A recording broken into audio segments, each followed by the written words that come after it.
Hello and welcome to a DFS preview for the 2022 Wyndham Championship. My name is Eric and here at SweetSpotDFS, it's all about trying to hit the optimal lineup every single week. We start here in the preview video by targeting the stats that matter the most. And I'll show you that through the bucket system, which if you're unfamiliar with, I have a link in the description below that'll send you to a video that explains all about it. And you only need to watch the first 5 minutes of that video to really get a good grasp of what the bucket system is. But that's not the only thing I'll be talking about in this video. We'll go over the course information. We'll also go over the tournament information and then end it with those stats that matter the most. But before we get into all of that, I told you guys during last week's video that we would be running a giveaway this week. So I'm going to hold my end of the bargain and we're going to do a giveaway. So I've been trying to get to 450 subscribers since the John Deere Classic. And unfortunately, as you can tell on the screen, we got to 433 subscribers. We didn't quite get there, which the first week that I run this giveaway, it's worth $50. And really whatever happens first, we get all the way down to 10 because I shave $10 off every single week, or we hit the goal. So here we are. It's at $10, so we're running the giveaway. We had a lot of entries. If I scroll down here, you're going to see everybody that participated on this channel. Remember, to get free entries, you needed to be subscribed to the channel and you needed to comment on any of the videos that I posted. That's what got you free entries.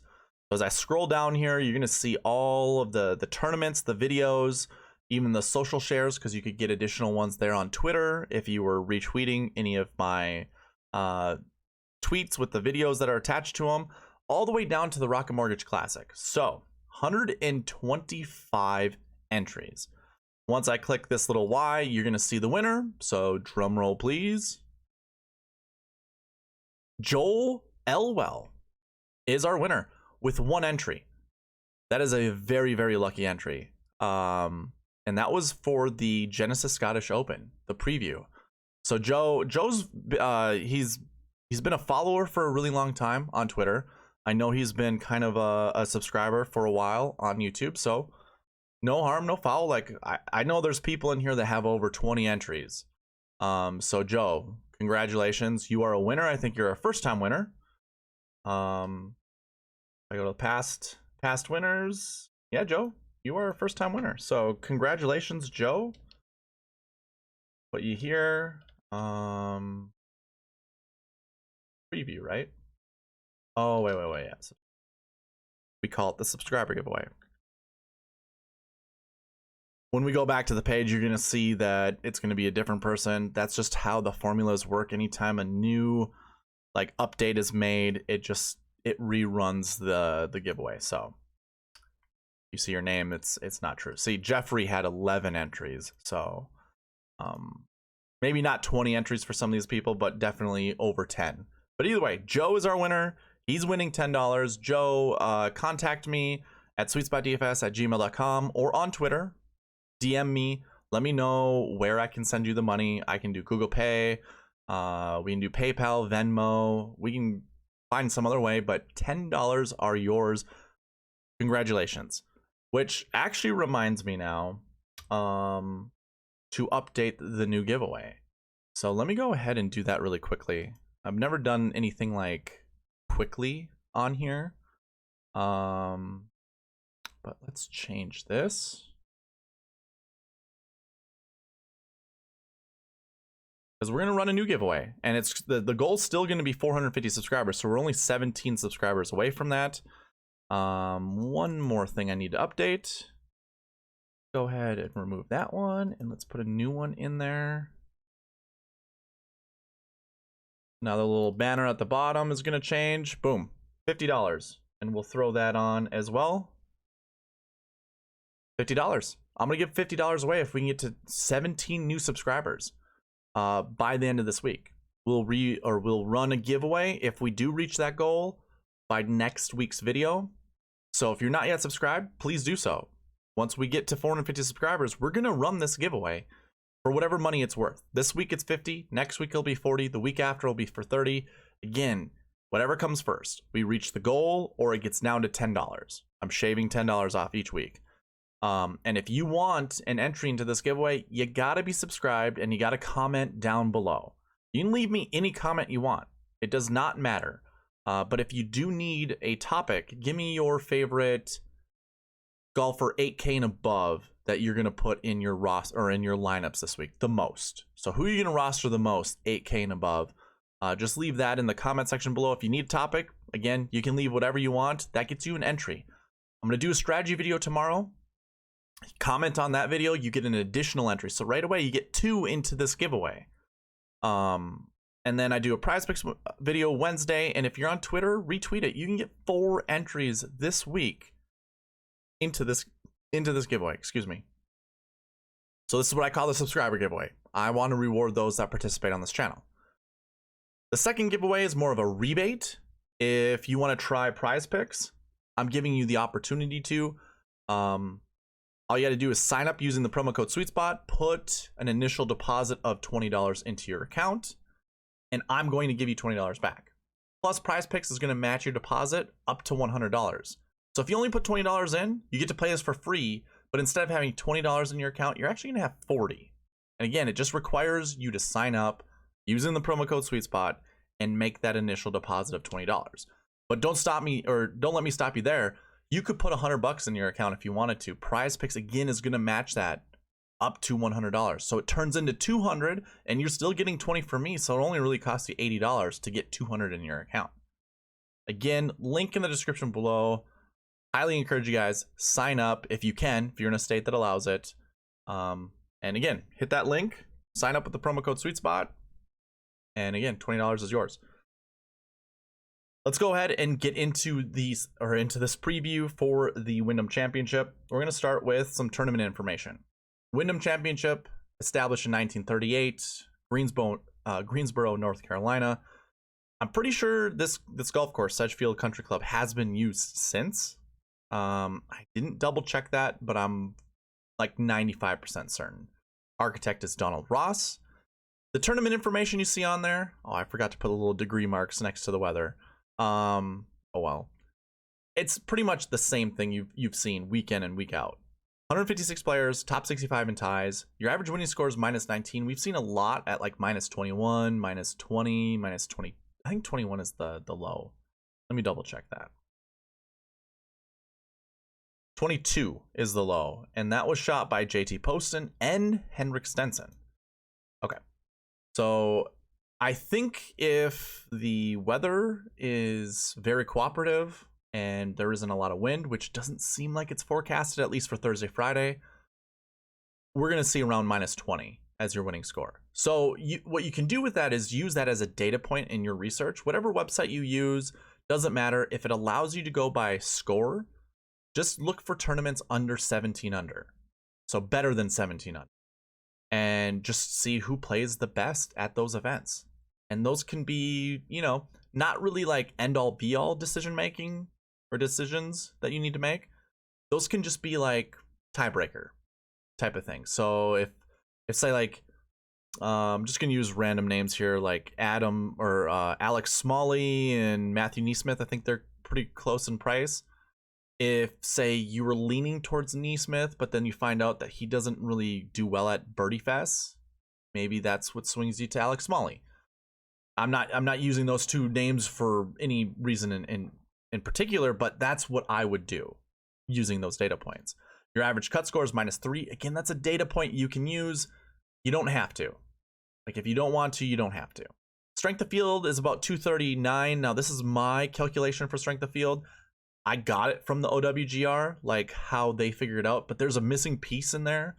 I'm usually within 7 points of it. So it could be 246, it could be 232, or somewhere in between, but 239 is where I'm forecasting the strength of field is going to be.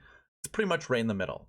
You take out all the marquee events and the majors, this is actually a better strength of field than what you normally see on any of these events. So take that for what it's worth. Again, another data point you can use. The next two, weather and wind, you don't really have to. Like, it's not that big of a deal. 93 degrees on Thursday, 90 degrees on Friday. Again, I forgot the little degree marks. Amateur hour over here. Pretty warm, meaning the ball's going to fly pretty well. And 5 to 10 mile an hour winds. Yeah, optimal scoring conditions. Now, Sedgefield Country Club, that's another data point. Donald Ross, another data point. par 70, another data point, all that stuff that you see in the course information. Use that at your discretion. Bermuda grass this week. That makes a difference. And it's crazy because I think the last time we saw Bermuda was one of the Texas events in June, I think. So it's been a while. And that is different. That's weird. So a lot of your good golfers that were just on bent grass and POA, like the guys that are good on bent and POA, coming back to Bermuda is probably going to be a little bit different for them, a little bit weird. So if you've got like golfers who are forecasting upwards, whether it be through the strokes gain stats or just like finishing positions or anything like that, coming to Bermuda, if they don't have good Bermuda stats, I would kind of be a little wary on it, honestly. Take it from a competitive golfer myself. I love bent grass. You put me on Bermuda and it drives me insane. Like the chipping, by far and away, is the hardest thing to do on Bermuda for me because I don't play it a lot. I know these guys are pros, but it still affects them just on a different scale. It affects them, I would say, I don't know how to say it, but it's like equally, but on a different scale. You know what I'm trying to say? Like they're obviously better than I am, but it's going to affect them. Whereas those that are good on Bermuda grass, like say a Webb Simpson or Sung J M, those guys like Bermuda. So if you're trying to weigh one over another guy who isn't so good at Bermuda, that's again another data point you can use for your decision making. But that is your tournament information and your course information. Let's review the Rocket Mortgage Classic. I don't have it up yet, but let me go ahead and bring it up. Last week I just did the preview and strategy together, and it worked really well for the review because there are some things that I include in the review. No, you know what? We're gonna save that for the strategy video tomorrow, because a lot of it just goes by like the tee times, the marquee tee times and stuff like that. I think we're good. We're good just to skip it. We don't need to do that. Let's go ahead and get into like pass optimal lineups at this event. I'll take this down, bring this back up, and we will start in 2017. Yes, 2017. Hide this column here. I'll probably do that throughout this video, just hide some of these. So the Wyndham Championship is usually the last event before the regular season concludes, before we get into the playoffs. You have a lot of these major championships, or even like, this was the WGC Bridgestone Invitational, so you've got some marquee events here that are usually leading up into the Wyndham Championship, and we'll see that throughout here. But when we talk about optimal lineup, we don't really necessarily have to care about that. I just want you guys to be aware of that. In 2017, it used $50,000. Now, I don't have points that are with this, so take this with a grain of salt. But if we wanted to call this the sweet spot optimal, which is what I would call it, because anything over 49,000 with all 6 golfers inside the top 10, that is an optimal lineup that I could get behind. It might not be the optimal lineup with all points considered, but it's really hard. Let's say you leave $2,000, $3,000 on the table. Really hard to make that lineup, and I think it's very foolish to try to do that. So $50,000 here, 2 10K golfers. Hey, we just saw that last week and the week before because of weird DraftKings pricing. So in 2017, we see it. Henrik Stenson, Webb Simpson, your 2 golfers over 10,000, and then we had 3 golfers in the 7K range and 1 golfer in the 6K range for your optimal lineup in 2017. In 2018, we leave $100 on the table. 49.9 was the optimal lineup. Again, we used 2 10K golfers. Holy moly! I'm actually just looking at this for the first time. 2 10Ks, 2 7s, and 2 6s. That's crazy. I'm an advocate for a 10-9-8, 7-7-6 start. And really, you could do that. You do 10-9, come down here to Kevin Tway at $8,000, $8,100. Grab these 2 7Ks. Yeah, this is leaving too much money on the table just doing this. You do another 7-1. So you do a 10-9-8, 7-7-7. And you leave $500 on the table and have a pretty good tournament score, like a pretty good tournament team that way. That's just one way to build, but either way, two 10Ks once again in 2018. In 2019, we leave $200 on the table for the optimal lineup, and I'm actually keeping score for the optimal in this one. And that used 11, 9, 8, 7, 7, 6. So there you go. Your 10, 9, 8, 7, 7, 6. That was kind of weird trying to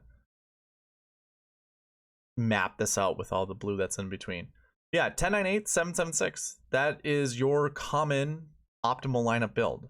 And it's your common GPP winning build as well. 10, 9, 8, 7, 7, 6. So we get that in 2019.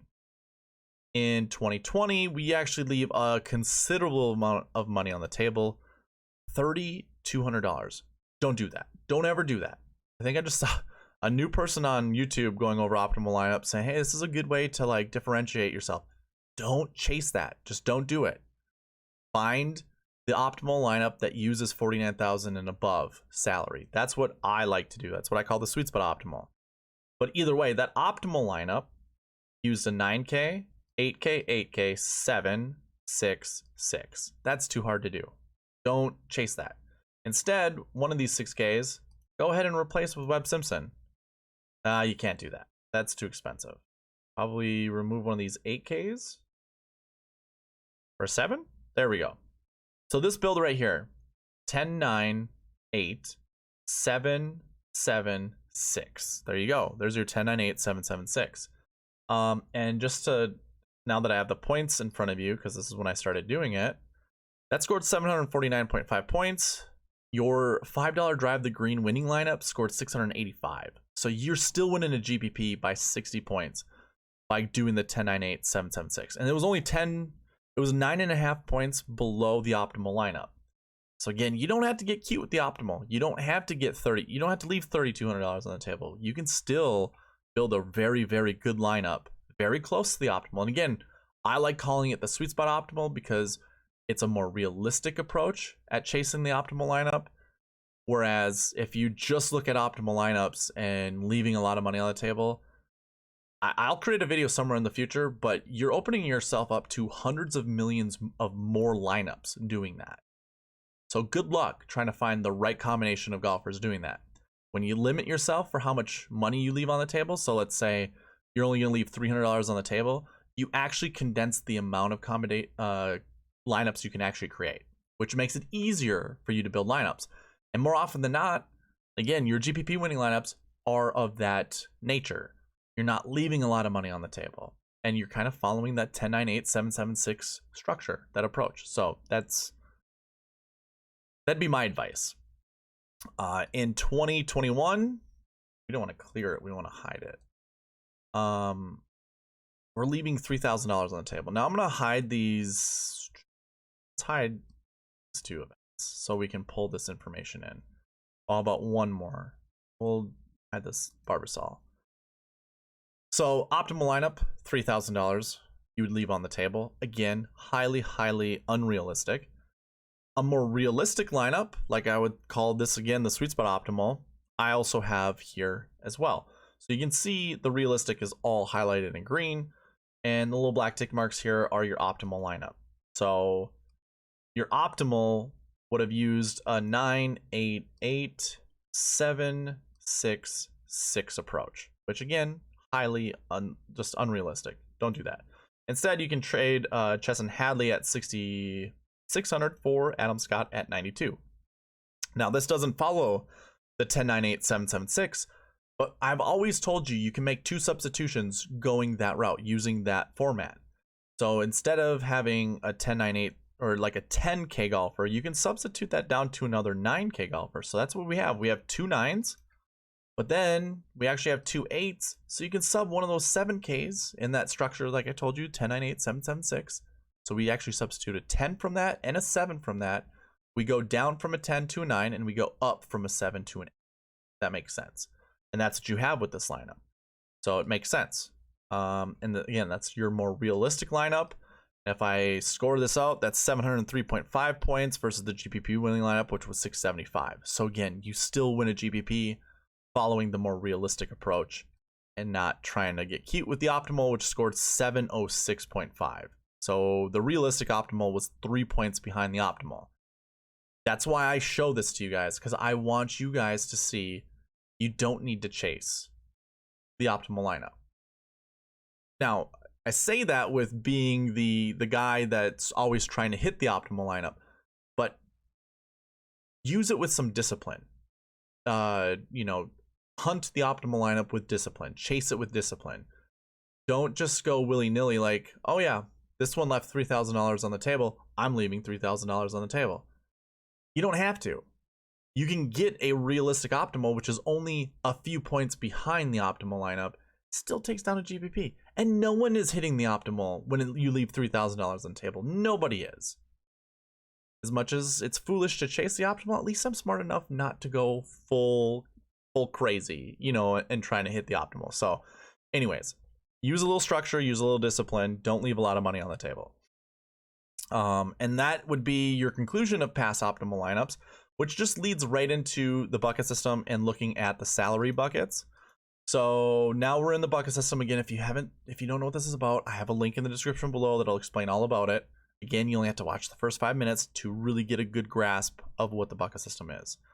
I did actually create a few more columns over here, and I just realized that my filter does not actually have that on there. By the way, I forgot to mention this. I'll mention this at the end of the video in case anyone forgot. I have a cheat sheet available. You can actually follow along with me throughout when I go through this bucket system, because I do have that loaded in right here. There's a link in the description. You can go ahead, follow that, make a copy, go to the file menu, make a copy. That way you can use the filters like I just did, that I just put on here. Now there are some pieces, like all of this here is for me. It's not for you guys yet. So you're not gonna have this. It's just to show you when I go through this video. But either way, we're gonna talk about the salary buckets. And this whole little piece looks a little different. I wanted to keep it there because the more columns I create out to the right with data, I want to be able to see where I'm looking at. And if I don't put a freeze frame on here, I can't see it. So that's why they're different than what you guys have here. Because you see bucket, rank, range. I just call it now stat, ID, range. So salary bucket 1 is how I usually refer to this. So anytime I say the stat name first, the number next to it is the bucket number. So salary bucket 1 or salary 2, salary 3, you know, so on and so forth. But anyways, now that we went over past optimal lineups, you can kind of see the success rates for each of these buckets. And with those success rates and how many golfers are in the bucket this week, this week compared to the average that you see, I create a projection that I like to think of the likelihood of finishing inside the top 10. And that's basically what I'm trying to shoot for. I want all 6 of my golfers inside the top 10. That's your best shot at hitting the optimal lineup. So with that being said, I'm projecting somewhere between 1 to 2 golfers to be inside, to be in the 10K range, to be inside the top 10. That's how I'm looking at this. So again, we're starting with these 2 columns, looking over. Again, you can see the frequency or the success rate, which is taking all of the 10K golfers at this event, you know, dating back to 2017, because that's when DraftKings rolled out DFS golf.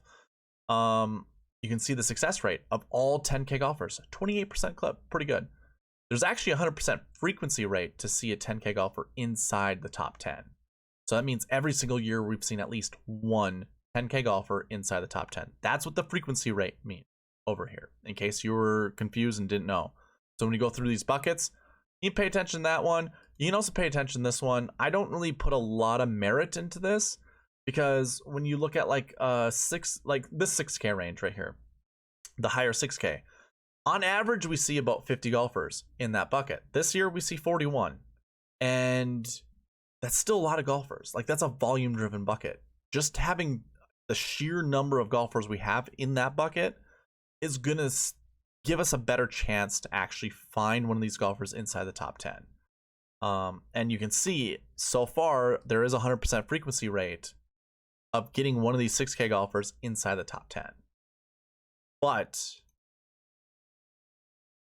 it's not like based off of the quality of the bucket, it's not super great. So the projection's low, 0 to 1. Remember this column we always round up, and this column we always round down. So really that first one is actually technically 0 to 2, because if this is not over 2, I always want there to be a 2-point gap between the minimum projection and the maximum projection. For you guys though, seeing a 1 here should give you pretty good confidence we're going to see at least one guy in the 10K range to be inside the top 10. It's kind of how, again, we go through this. And it just kind of follows suit with what we've seen. You know, a lot of times we've seen 2 10K golfers in the optimal lineup, and we're projecting 0 to 2. So yeah, it falls in line. 0 to 2 9K golfers. A lot of times we did see 9Ks inside the top 10. Likewise for your 8K, we're actually projecting 1 to 3 on that one. 7Ks 2 to 4. Saw a lot of 7Ks. A couple times we had 3 7Ks in our optimal lineup. And then the 6K range is the 6K range for a reason. It's volatile. Despite having a 100% frequency rate of finding a 6K golfer inside the top 10, over the last 4 years, so we went over 2017, 2018, 2019, 2020, and 2021, so 5 years. Over the last 5 years, there's been exactly one 6.5K and above golfer in the top 10. So we've only seen one every single year, which is crazy. That can't be right, right? How can we have only 5 when we've had a max of 2? 18. Yeah, 5 years. So let's find our high 6Ks. There's 1. 2018. There's 2. 19. There's 3, just barely. There's 3. 2020. There's 4. And 2021. 5. 6. I wonder if 7 actually. What's going on here? Let me go back. Let me check the buckets. Perhaps the totals aren't. Oh my gosh, we forgot to put 20. Super amateur moment right there. This should be easy. Let me just do this really quick for you guys.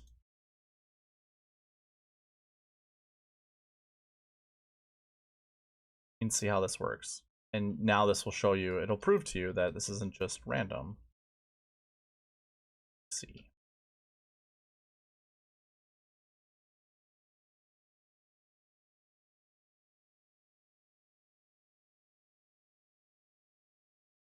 It'll go faster this.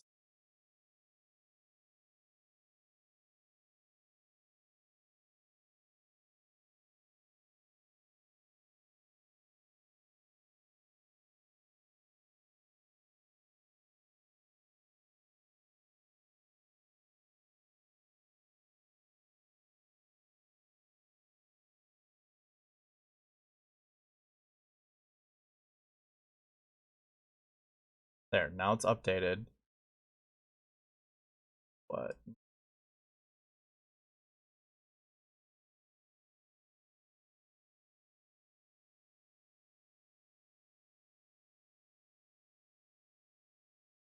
What is going on?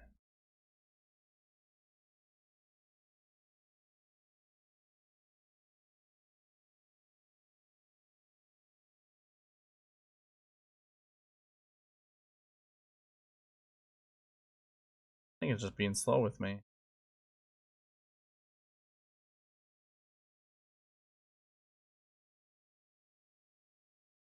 Be easier.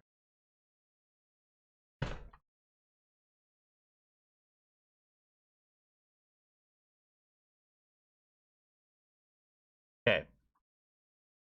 I apologize for that. I'm sorry that took so long.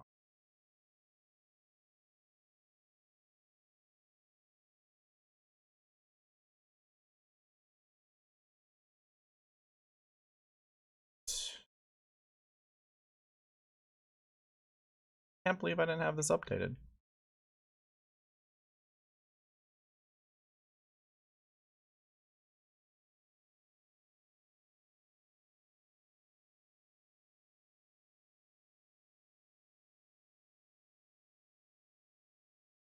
case you guys wanted to know how to do this, kind of showing you guys. To get your formulas on here, all you gotta do is hit Control and then the tilde, and that'll pull up your formulas, and then you can mass update and modify your formulas. Perfect. By the way, this is the engine. This is the engine that drives everything. So now it's been updated. Perfect. And then the projections change a little bit, but not by a lot. Now we see 8 6K and above. That's good. Good to see that updated. And our success rates actually updated. Frequencies basically stayed the same. Perhaps we saw one change from 100 to 80. I'm not sure. I don't remember off the top of my head. But here are your updated salaries. By the way, in case you're wondering, in case you're worried, everything else has been updated with 2021 data. It was just the salaries. That was the only thing that wasn't updated. So my apologies. Go ahead and get through this. So yeah, same thing applies for all of the salaries. All the projections stay the same. Now, one thing that I wanted to add is I'm actually updating it based off of the quality of golfer that I perceive as a quality of golfer. And I use my own sweet spot points and sweet spot ranks, I should say, and apply that to the projections. So this would be your max projections, which really don't change anything except for the 7K range. 7K range now I have as 2.79, which was 3.39 before. And that just, to me, just says the quality isn't as high. Whereas like your top ones over here, 1.7, 1.4, and 2.28, now it's 1.8, 1.59, and 2.12. So nothing really changed. They just went up a little bit, but it does drop the 7K range down. So I'm actually interested to see how that applies, and that I don't include that into my projections just yet because this is kind of like a trial and error thing. Very scientific. We'll see how it shakes out. All right. Now that we've gone through there and that took a little bit of time, let's go ahead and get to the strokes gained stats. And again, don't worry, this has already been updated with the stats that I need. If you're unfamiliar with how I do strokes gain, again, go watch that video in the link or in the description below, or hit that link in the description below to watch the video on strokes gained stats. Highly encourage you guys to watch it because if you don't know what it's about, that will explain what my strokes gained stats are. Because if I do it right now, it just adds way too much time to the video. So go watch it there. But strokes gained 1, we have 11 golfers in that bucket this year, where we typically see around 7. High success rate and frequency rate to see a golfer from this bucket to be inside the top 10. And we're projecting 1 to 3. So yeah, I definitely think, especially when we have 5 9K golfers and above in that bucket, very, very likely we're going to see a golfer inside the top 10, at least one from that bucket, if not more. I'm on the fence of more. Like, I think there's going to be at least 2, if not 3. Then we got strokes gained 2, which from that bucket, it's a little lower this year than it has been in previous years. Frequency rate's the same as strokes gained 1, but a very low success rate. So seeing one golfer in this bucket would probably be really good, but I'm projecting 0 to 2. Strokes gained 3, we have a bunch of golfers in there, 42 to be exact. Success rate's not super great, but because it's a high volume bucket, more likely we're going to see a golfer from this bucket inside the top 10, if not 2. Kind of same thing applies with strokes gained 4. It has a little higher success rate than the other 2 buckets we just talked about, but 75% frequency rate, and we're projecting 1 to 3. And then strokes gained 5 and 6 is kind of like pick your poison. Strokes gained 5 has 36 golfers in it, so it's a high volume, but 4.63% success rate, not super great. This is kind of like the 6K range of strokes gained stats.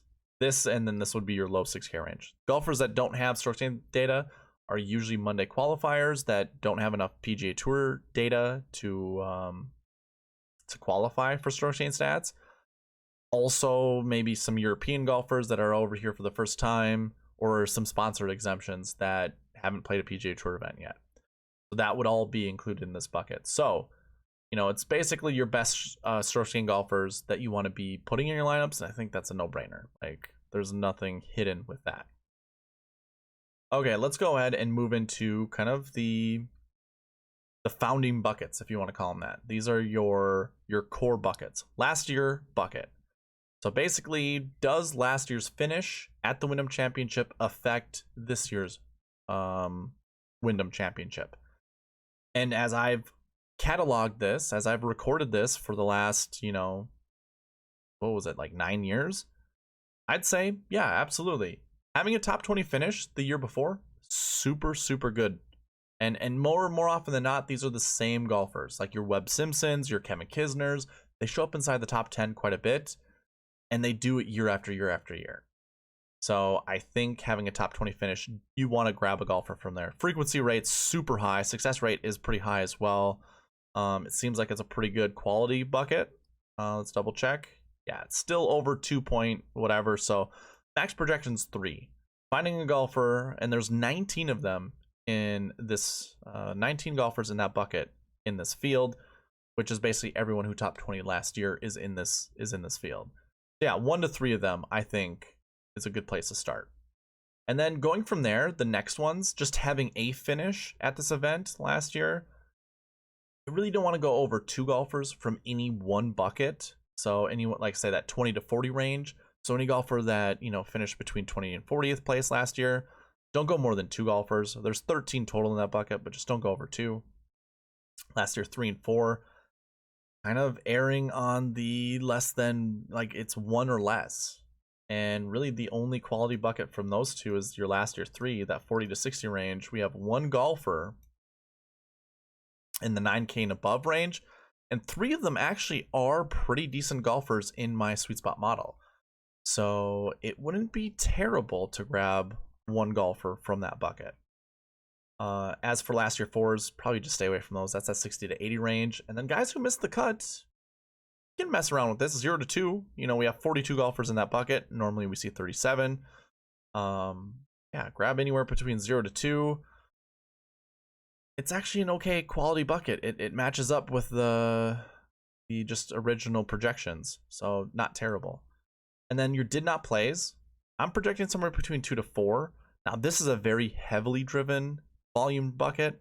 We do have 4 golfers in the 9K range, 9K and above range, but when it comes to the quality, it's not super great. We do have 2 golfers that are of high quality, so it doesn't really bring the projection down. I'm still thinking like somewhere between 2 to 4 can definitely be inside the top 10 from this bucket, but I'm probably not going over 3. Like 3 is my max. Like I'm not getting to that 4. So that's how I would look at your last year buckets. Now, how about last week? Does playing at the Rocket Mortgage Classic really matter? Now, granted, I kind of said this a little earlier in the video. Usually a major championship or some other marquee event precedes this event. I think the last 3 years it's been the Rocket Mortgage Classic, or actually no, St. Jude's was one. So that was another high quality event. So it, maybe this bucket isn't super concrete, but what we've seen in the past is 100% frequency rate from golfers who top 20 in the event from the week before. So any of those golfers that did top 20 at the Rocket Mortgage Classic are definitely in consideration to put in your lineups, like somewhere between 0 to 2. We do have 15 golfers in that bucket this year. Normally we see around 11. 2 of them are 9K and above, and it's a pretty decent quality bucket. We have 2 guys that are kind of in the top 10 of my model in that bucket. That's, yeah, I can say that because I'm showing 9 total that have 1,000 points or more, which we can discuss that more tomorrow in the strategy video when it comes to my sweet spot model and how I calculate the points. Having that 20 to 40 range is pretty safe as well. So you could basically build, put 4 golfers who top 40'd in last week's event. And that'd be a good place to start if you can build that way. Now, we do have 3 guys that are 9K and above, so maybe you can't. I mean, I don't know exactly who they are off the top of my head. Yeah, you could start there if you wanted to. Last week, 3 4s, not the greatest bucket to choose from. We don't have a lot of golfers in that bucket. The success rate isn't terrible, if I'm being quite honest. Frequency rate is not good. So it's a very volatile bucket. And when it comes to quality of bucket, not super great either. So be wary of that. Let's see. actually, based off of the quality of these buckets,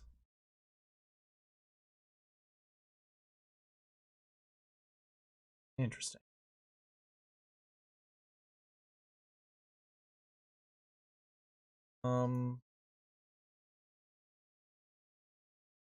Very weird. Like, this isn't normal. Shouldn't be high.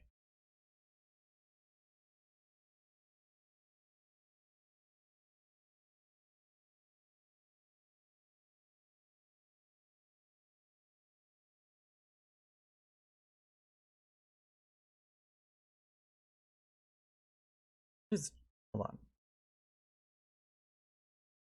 I know why. Okay. This is new, so I'm gonna excuse myself from making this mistake. Formula is not matching up, and therefore the quality of bucket is not really. I mean, this last piece that I'm telling you is just me adding a new wrinkle to all of this. There we go. Yeah, so those two buckets that we were just talking about, the last week 3 and 4 bucket, not the greatest one. Not a super high quality. It leaves more towards the other buckets. Like, nothing really changes. All these projections that I have right here is pretty much what you want to go with. So what you're really looking for, last week 1s, top 20s, missed cuts from last week. You can select anywhere between 1 to 3 of those, and then did not plays. Guys who didn't play last week, that's actually a good thing. So having somewhere between 2 to 4, I think we probably just lean on no more than 2. I think that's probably or no more than 3. Yeah, I wouldn't go to 4. Somewhere between 2 to 3 is fine. Those are your last week 1s. Let's go ahead and take a look at course history buckets. So let me just double check on this one as well. I think we actually made this one. Yep, we updated this one correctly. Course history 1s, having the best course history here. We only have 3 golfers that have a top 20 average finishing position here, where we usually see 9. So that really brings that projection down despite having 100% frequency. We do have two golfers that are 9K and above, and it's a very high quality bucket. So I'm actually projecting, when we use the quality, so this is more of a quality one right here. This is my max projection, like if I was to update it from this one. So I'm actually showing 1.25, which means this bucket, instead of going 0 to 1, is 0 to 2. So, and that's actually, I'd feel more comfortable with that, knowing that there are 2 9K and above golfers. Yeah, I could see somewhere between 0 to 2, and this frequency rate could actually stay at 100%. Which makes it kind of simple. Like, if we were to go and look to see who those golfers are this week, why don't we just go do that? I can already see Webb Simpson is one. I'm sure Sung J M is another. Oh yeah, Sung J M and Kevin Kisner. So you could, I mean, again, it's 0 to 2. So you could just have one of these guys, or maybe you go either Webb Kisner or Im Kisner, and you could go that way. Or you could do Webb and Sung Jae. Remember, 2 10K golfers has been kind of the big deal over the last couple weeks. Anyways, moving on from there, having course history in any of the next 3 buckets is actually pretty good. Projecting 1 to 3 in the 20 to 40 range, the 40 to 60, and the 60 to 80. But if we go by quality of bucket, the course history 4 goes from 1 to 3 to 0 to 2. So keep that in mind. And then having bad course history, not super great, and then did not plays, like any new timer or a new beginner, 0 to 2 is fine. Yeah, it pretty much stays unchanged for projections. So yeah, having somewhere between 0 to 2 golfers who've never played this event before, at least since 2013, you could do that. That'd be fine. And then the last one to talk about are the recent form buckets. Having really good recent form. Now we only have two golfers in that bucket where we usually see 2.67, so just under 3, round 3. Strength of field points for that bucket, not super great. High success rate though, so 0 to 1. And it doesn't change when I look at my sweet spot model, like when it comes to the miscellaneous information here. Just out of curiosity, who are our recent form 1s? Taylor Pendrith and Adam Long. Yeah, I don't mind Pendrith, but I'm not super thrilled with Adam Long. I don't mind playing Adam Long, but I think if I'm building lineups, I'm definitely not putting Adam Long and Taylor Pendrith together. Just avoiding that at all costs, really. I think this one's not updated either. Oh, it is. Good. Check. Yeah. Okay. So actually good sweet spot points for that bucket. The high quality bucket. Your next 3 buckets, recent form 2, 3, and 4. That's where you really want to be building your lineups from. Sweet spot or recent form 2 is 20 to 40. Recent form 3 is 40 to 60. Recent form 4 is 60 to 80. That's your average finishing place over the last 7 weeks. That's how I look at recent form. Very high quality buckets. Projections are anywhere between 1 to 3 to 2 to 5. And I would just say this 1 to 3 to 2 to 4. So although this is to 5, when we look at the quality of bucket, it actually drops it down to 2 to 4.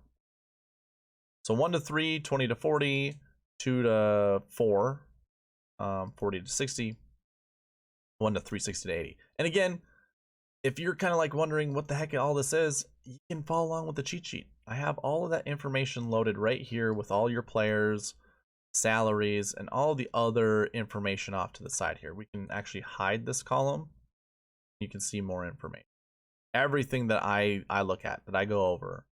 And then this will obviously be updated tomorrow once I get the tee times. Yeah, you get all this information and you get to follow along with me. But anyways, that's where you would go. Like recent form 4, if you go to the cheat sheet and you find a recent form 4 golfer, hey, Webb Simpson, recent form 4. So is Sung J M, so is Billy Horschel. That's how you can follow along with me when I say you want anywhere between 1 to 3 of those guys, and Webb is one of your guys. Boom, you can check this bucket off. You have that minimum projection, that minimum number. But if you wanted 2, go to the cheat sheet. Go look to see who those recent form 4 golfers are. And then bad recent form, not a good one to go with, and 0 recent form, also not a good one to go with. 0 to 1 for both of those. So that's going to conclude the bucket system.